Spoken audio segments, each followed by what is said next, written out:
கோலி talk Kollywood news. Rajinikanth ஜோடியா Hima crochet.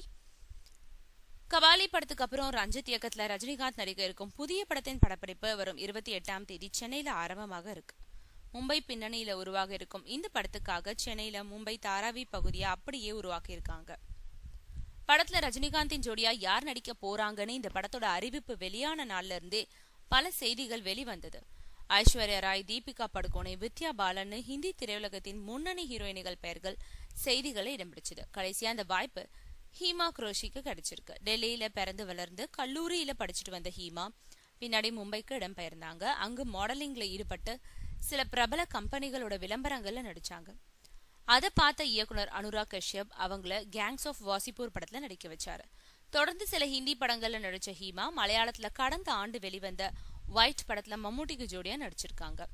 Hima crochet தான் ரஜினிகாந்தோட ஜோடியான்றத அதிகாரப்பூர்வமா அறிவிக்கும் வரையில நாம காத்திருக்கணும்.